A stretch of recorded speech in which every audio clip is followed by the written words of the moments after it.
அடுத்து வந்துட்டு நம்ம பூர்ணிமா வந்துட்டு வெளில போயிருந்தாங்க, நம்ம எல்லாருக்குமே தெரியும். அவங்க போயிட்டு நல்லா செலிப்ரேஷன்லாம் பண்ணி ஜாலியாக அப்படியே குத்து டான்ஸ்லாம் போட்டு நல்லா ஜாலியாக ஆடிக்கிட்டு இருக்காங்க. நம்ம அதுக்கப்புறம் நம்ம ட்விட்டர் அண்ட் இன்ஸ்டாகிராமில் கூட அவங்க தெரிவிச்சிருந்தாங்க, நான் என்னை விளையாட வச்சதுக்கு ரொம்ப நன்றி, நான் எப்படி இவ்வளோ நாள் இருந்தேனே எனக்கு தெரில அப்படிங்கிற மாதிரி சொல்லியிருந்தாங்க.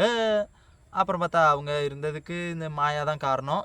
ஓரளவுக்கு மாயா காரணம்னு வச்சுக்கோங்களேன். ஏன்னா அவங்க தான் நாமினேஷன் லிஸ்ட்டில் இழுக்கல, எதுலேயுமே இழுக்கல, எப்படியோ இருந்துட்டாங்க. அது இல்லாமல் ஒரு விஜய் டிவி அண்டு சேனல்ஸு இவங்கெல்லாம் ஒரு காரணமாக இருக்கலாம். அண்ட் அதனால் வெளில போய்ட்டு நல்லா ஜாலியாக என்ஜாய் பண்ணிட்டுருக்காங்க. அதில் வந்துட்டு நம்ம தேங்க்ஸ்லாம் சொல்லிட்டு இதெல்லாம் ஒரு ஃபீலிங்காக இருக்காங்க.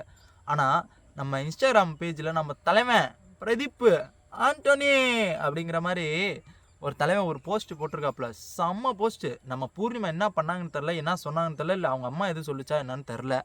ஆனால் அவங்க சொல்லியிருக்காங்க பாருங்களேன், பூர்ணிமா அம்மா கிட்ட வாக்கு கொடுத்தது ஒரே காரணத்துக்காண்டி நான் வந்துட்டு அமைதியாக இருக்கேன் அப்படிங்கிற மாதிரி தலைமை செம்ம காண்டில் சொல்லியிருக்காப்புல.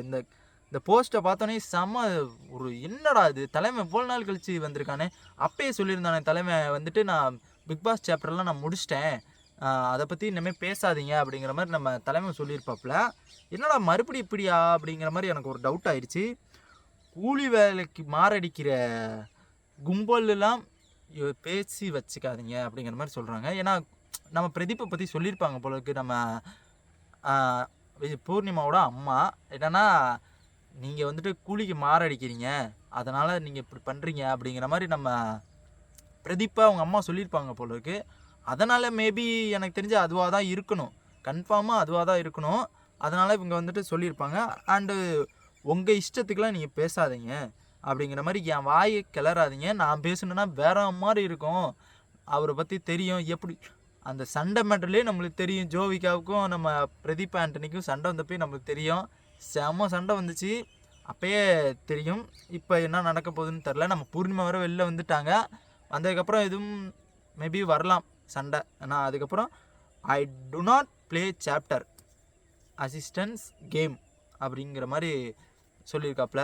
நான் வந்துட்டு சாப்டர் விட்டு வெளில வந்துட்டேன், கேம்லேருந்து நான் வெளில வந்துட்டேன், இன்னமும் எதுக்கு அதை பற்றி பேசிக்கிட்டு இருக்கீங்க, என்னை பற்றி எதுக்கு பேசுகிறீங்க, உங்கள் பொண்ணை பற்றி பேச வேண்டியதானே அப்படிங்கிற மாதிரி ஒரு போஸ்ட்டு, செம்மையான போஸ்ட்டு தான் போட்டிருப்பாப்புல.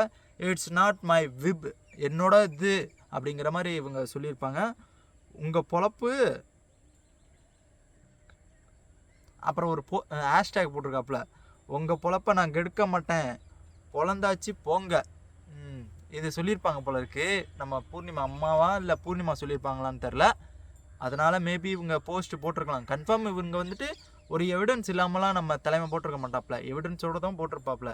இதான் நடந்திருக்கு. பூர்ணிமா வெளில வந்ததுக்கப்புறம் தான் தெரியும், இந்த நியூஸ் எல்லாம் பார்க்கலாம்.